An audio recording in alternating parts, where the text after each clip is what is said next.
अगर हम नाम जप में रुचि नहीं प्रकट कर पा रहे हैं तो हमें जबरदस्ती जपना है। संबोधन करने के लिए भी हमें नाम का ही उच्चारण करना है, जैसे प्राय भक्तगण करते रहते हैं। हमें किसी को बुला श्री हरिवंश राधे ऐसे संबोधन। प्रभु के नाम के बिना हम किसी से बात नहीं कर सकते। पहले नाम उच्चारण, पहले वो नाम बोले, फिर हम नाम वार्ता करेंगे।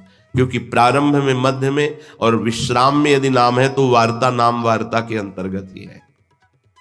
नाम जपते जपते रूप का प्रादुर्भाव हो जाता है। रूप की आसक्ति में उनका मुस्कुराना, उनका खेलना, उनकी लीलाएं प्राण प्रिय लगने लगती हैं। लीलाओं का प्राण प्रिय होना ही लीला में प्रवेश पा जाना है। लीला में प्रवेश तीनों तनों का त्याग करा करके भाव देह की प्राप्ति करा के किया जाता है, और वो जीते जी होता है। मरने के बाद की बात नहीं है, जीते जी होता है। श्रीपाद कह रहे हैं, ऐसे श्यामा श्याम के चरणों का आश्रय धाम की कृपा से जो प्राप्त हुआ है, प्रतिपल चिंतन में रखिए। एक क्षण भी आपका चित्त प्रियालाल के चिंतन से ना बिलग हो तो बहुत जल्दी प्रेम प्राप्त हो जाए।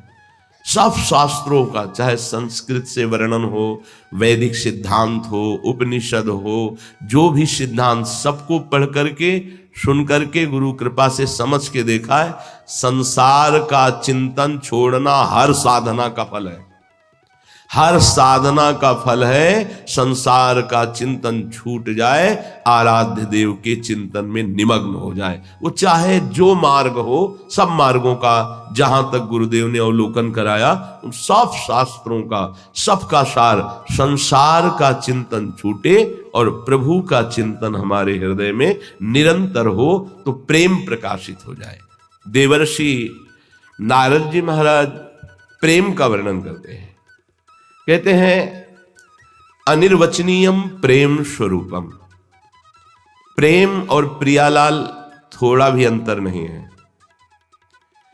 कि प्रेम आ जाएगा तब परमात्मा आएगा, ऐसा नहीं है। परमात्मा स्वरूप प्रेम है। प्रेम आया मतलब प्रियालाल आए। जिसकी वाणी ब्रह्ममयी है वो भी असमर्थ है वाणी के द्वारा प्रेम का वर्णन करने में। ब्रह्ममयी अर्थात जो भगवदाकार वृत्ति को प्राप्त महापुरुष हैं या ब्रह्मबोध संपन्न है, उनकी भी वाणी में सामर्थ्य, मलिन वाणी की तो बात जाने दो, उनकी भी वाणी में सामर्थ्य नहीं कि प्रेम का वर्णन कर सके। वेद जिस रस को नेति नेति कह करके चुप हो जाता है, उस प्रेम का वर्णन करने में किसकी सामर्थ्य हो सकती है। संसार में अगर कहीं किसी वाणी ग्रंथ में वर्णन है तो प्रेम दशा का वर्णन है, प्रेम की बाहरी लक्षणों का वर्णन है, प्रेम का नहीं है। अनिर्वचनीयम प्रेम स्वरूपम। ये जितने भी विषयानंद, भगवदानंद, ब्रह्मानंद, विषयानंद से लेकर ये सब भगवदानंद, अद्भुत अद्भुत आनंद, ये सब फीके पड़ जाते हैं।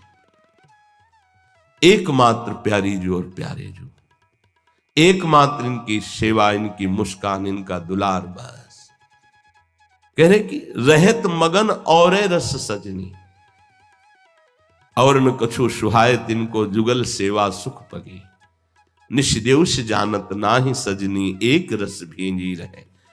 एक रस प्रिया प्रीतम, ये एक रस प्राप्त करने के लिए ही हमको श्री जी ने वर्ण किया है अपने दास के रूप में। ये जो दास रस दिया है ये एक रस के लिए उन्होंने वर्ण किया। हमारी सामर्थ्य नहीं कि इस पंक्ति में हम खड़े हो जाएं, लायक नहीं कि श्री जी की सेवा की पंक्ति में खड़े हो जाएं, उन्होंने वर्ण किया है। अब ये आंखें केवल उन्हीं के ऊपर लगी रहनी चाहिए। कह रहे कि घटत विषय तृष्णा सब घट की, कोई भी वासना हृदय में नहीं रह जाती। ज्ञान के मार्ग में ये देखा गया कि जब तक गाढ़ आत्मबोध की अवस्था नहीं होती तब तक अहंकार मिटने पर फिर ये जग जाता है। अहंकार मिटा, फिर विषय संग हुआ तो फिर ये स्फुरित हो गया। आद्य गुरु भगवान शंकराचार्य जी ने विवेक चूड़ामणि में लिखा है कि जंबक वृक्ष की तरह है कि धूप पड़ी तो सूख गया, नष्ट हो गया, लेकिन वर्षा हुई तो बहुत हरा भरा हो गया। इसीलिए जीवन भर ज्ञान मार्ग के उपासक को सावधान रह करके ये अहंकार जगने न पावे देह भाव, इसका अभ्यास करते रहना चाहिए। लेकिन प्रेम मार्ग के उपासक में भगवत बल होता है और कृपा निधान भगवान उसकी रक्षा करते हैं, और एक बार केवल रूप माधुरी का पान हुआ तो दोबारा कुछ ऐसा है ही नहीं कि जो उसके नेत्रों को खींच सके। हाँ, इन्हीं का रूप है जो ज्ञानियों को भी खींच लेता है। जैसे जनक जी कहते बरबस ब्रह्म सुखई मन त्यागा। लेकिन आज तक प्रिया प्रीतम के प्रेम रस का वास्तविक पान करने वाले को कोई भी लोकांतर की सिद्धि या भोग खींच पाया हो, इतिहास साक्षी है, कोई नहीं। प्रेमी को कोई खींच पाया हो। श्रीपाद प्रबोधानंद जी ने कहा, राधा चरणारविंद की उपासना करने वाले को भगवान के मोहिनी अवतार की भी ताकत नहीं कि उसके हृदय में काम पैदा कर दे। पर वास्तविक स्थिति राधा चरणारविंद में हो तो कह रहे भगवान के मोहिनी अवतार की भी ताकत नहीं। घटत विषय तृष्णा सब घट की। रसेंद्री में कुछ हो जाता है। जैसे अभी रसेंद्री बिगड़ी हुई है तो राधा नाम, राधे श्याम, राधा वल्लभ, श्री हरिवंश, मंत्र, इनमें स्वाद नहीं मिल रहा, बिगड़ी हुई रसेंद्री। और जब इसका स्वाद मिल जाता है तब इनका स्वाद नहीं मिलता। ये जो षटरस आदि व्यंजन है, 56 प्रकार के भोग है, तब नीरस, वास्तविक ये नीरस ही है। नीरस में जब तक रस आता है तब तक राधा नाम सुधा रस नहीं आ पाता, और जब राधा नाम सुधा रस आएगा तो ये नीरस हो जाएगा। इनमें कोई रस, 6 घंटे में मलमूत्र बन जाते हैं, ये कोई रस है? पर इसी रस के कारण हम अद्भुत रस भगवदानंद से विमुख रहते हैं। कोई बड़े प्रवीण उपासक हैं जो इस रस का प्रभु के लिए जानबूझकर त्याग करते हैं। जो अपने सुखों का जानबूझकर प्रभु के लिए त्याग करता है, बहुत जल्दी प्रभु के भगवदानंद रस का रसास्वादन करने का अधिकारी हो जाता है।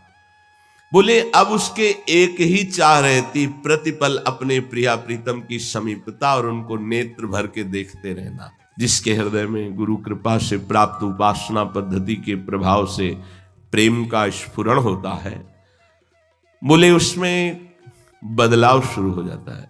चेहरे पे उदासी रहती है, एक खिन्न रहता है। गिरा अरथ जल बीच सम कहियत भिन्न न भिन्न, बंदों सीता राम पद जिन्हीं परम प्रिय खिन्न। गोस्वामी जी ने भी लिखा। ऐसी उदासी छाई रहती है कि कुछ अच्छा नहीं लगता, कैसे मिले। ये तो प्रभु के मिलन की बात है। जिनको लौकिक प्यार हो जाता है किसी व्यक्ति से, उनमें दशा आ जाती है। काम में भी प्रबलता होने पर ऐसी दशा आने लगती, पर वो मलिन, नाशवान, दुर्गति प्रदान करने वाला, कुछ अच्छा नहीं लगता उसको। वो उसी गली में घूमता है कि एक बार देख लूं बस। उधर से कोई आ जाए और उससे बात करने लगे तो इस कारण बात करेगा कि उसने देखा है क्या, तुमने उसको देखा है मेरे प्यारे को? हाँ हाँ अभी देखा। अच्छा कौन सी पोशाक पहने थे, कैसा कैसा आपको व्यवहार दिखाई दे रहा? वो बावरा बना केवल उसी की चर्चा, उसी को देखना, उसी की गली में घूमना, और कहीं वो देख ले बस, इससे बड़ा कोई सुख नहीं मानता। अगर कहीं देखने में बाधा पड़ जाए कि अब कभी नहीं मिल पाएंगे तो अपने प्राण न्यौछावर कर दे। हम प्रभु के आशिक हैं, प्रिया प्रीतम के प्रेमी। जरा देखो, ऐसा लगता है कि धिक्कार योग्य है। हम आशिक कहलाते हैं श्यामा श्याम के। हमको सुख मिलता है भोजन में, भोगों में, खान पान विश्राम हमको अच्छा लगता है, हमें जीने की इच्छा है, हमें बड़ा मनोरंजन लगता है संसार। कैसे हम प्रेमी हैं प्रभु के? केवल बकवास। प्रभु के प्रेमी और हृदय तुम्हारा दाह से युक्त नहीं हुआ, अभी उनको देखा नहीं, उनसे मिले नहीं, तुम्हें चैन से भरपेट भोजन अच्छा लगता है, तुम पैर पसार करके बहुत समय तक सो लेते हो, तुम्हें दूसरे से बात करना अच्छा लगता है, तुम्हें हंसना अच्छा लगता है, खेलना अच्छा लगता है, विषय भोग अच्छे लगते हैं, तो प्रेम की बात केवल करते हो, प्रेम नहीं है। बहुत ये इतनी ऊंचाई प्रेम की है कि सब ऋषि मुनि, शनकादि महात्मा, उद्धव आदि गोपी जनों की चरण रज की वंदना क्यों करते हैं? इसीलिए करते हैं, प्रेम। गोपी जनों को प्रेम की ध्वजा कहा गया है। हमारी प्यारी जू की चरण नख कांति का जो प्रकाश पड़ा तो गोपी जनों के हृदय में प्रेम प्रकाशित हुआ, जो लालजू को प्रेम अधीन कर लिया। यत पाद पद्म नख चंद्रमणि छटाया विस्फूर्जितम किमपि गोप। वधूश्वदर्श।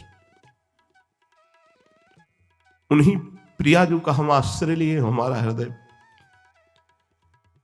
राजी है संसार में। प्रेम की पिपासा नहीं, प्रिया प्रीतम के मिलन की चाह नहीं, और जीवन का भरोसा नहीं।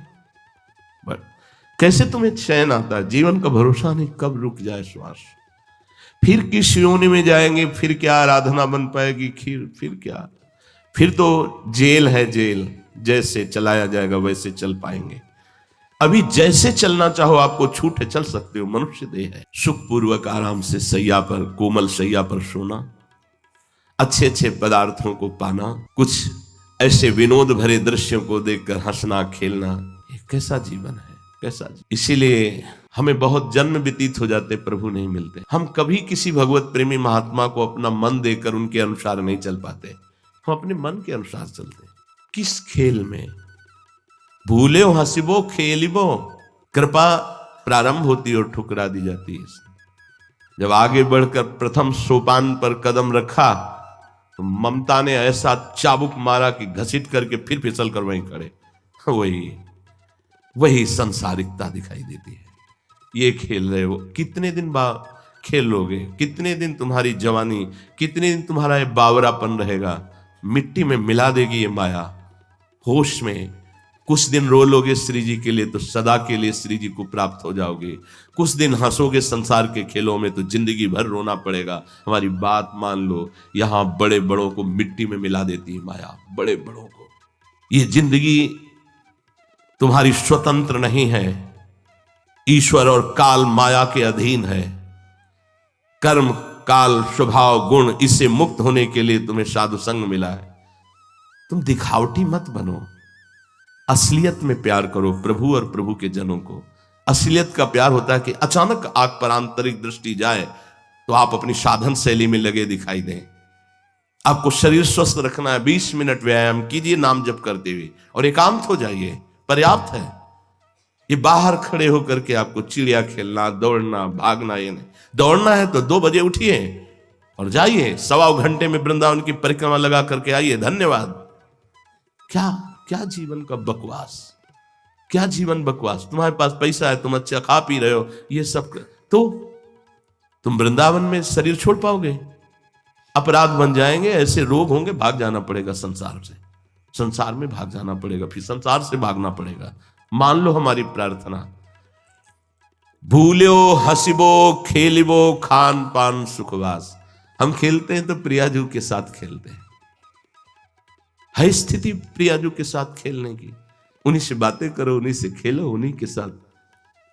वो तो तब आएगी जब पहले हर खेल छोड़ो, तब उनके साथ खेल। क्यों छोड़े? हमारा तो जीवन बहुत आनंद से छूटना ही है, होश में। आज नहीं तो कल छूट जाएगा, जबरदस्ती छूट जाएगा। आज छोड़ दोगे तो तुम्हें वो मिलेगा जिसके लिए तुम आए हो, प्रभु का प्रेम, प्रभु का नाम निरंतर जप। नहीं समझ में आता, कैसे समझाए? जैसे कुआं में गिरने जा रहा, दिखाई दे रहा है गिर रहा है और वो अंगूठा दिखा रहा है, नहीं मानूंगा, और धम्म से गिर गया। ऐसे ही जो भगवत प्रेमी महात्मा संत जन होते, ए सावधान सावधान। उसको लगता है कि हम में कुछ है तभी हमसे इतना मोह करते। नहीं, वो निर्मम है, उनको मोह नहीं है। वो तुम्हारे मंगल के लिए तुमसे कहते हैं। तुम्हारा अपमान करना, तुम्हें क्लेशित करना, तुम्हें बार बार हृदय में चुभने वाले शब्द कहना, इसीलिए भेजे जाते कि एक बार तुम्हारे अंदर जाग उठे कि अब मैं वो नहीं करूंगा जिसका निषेध हो रहा है, अब मैं वही करूंगा जिसकी आज्ञा हो रही। पर वो मूर्ख हृदय न चेत, चाहे गुरु मिले बिरंच संप, फूले फरे न बेत। बांस में कितना भी आप खाद पानी लगा दो, उसमें फल नहीं लगेंगे, फूल नहीं लगेंगे। ऐसा ही स्वभाव होता है मूर्ख हृदय वाले का। खलऊ करें भली पाई सुसंगु, मिटे न मलिन स्वभाव भंगु। हमारा मन जो दुष्ट स्वभाव का होता है, यदि कहीं सत्संग भी मिल जाए तो रोज सत्संग में आएंगे, लेकिन करेंगे अपने मन की। मना किया जाता है ऐसे उन लोगों से मत मिलो जो तुम्हारी बुद्धि को भगवदानंद से विचलित कर दे। लेकिन वो उन्हीं से मिलेंगे जिनसे भगवदानंद विचलित कर दिया जाए। वो वही सोचेंगे जिससे प्रभु से विलग हो जाए। कैसी भगवान की दुरंत माया है। गुरुजन चिल्लाते रहते हैं तो उनको लगता है कि इनको कोई स्वार्थ है मेरे से। नहीं, एक ही स्वार्थ है, तुम भगवत प्राप्त हो जाओ। तुम स्वयं में इतने समर्थ हो जाओ कि तुम्हें काम क्रोध लोभ मोह परास्त न कर पावे। तुम इस चमड़ी से मुक्त हो जाओ, इस चमड़ी के प्यार से मुक्त हो जाओ और प्रियालाल के उस अद्भुत प्रेम रस में डूब जाओ।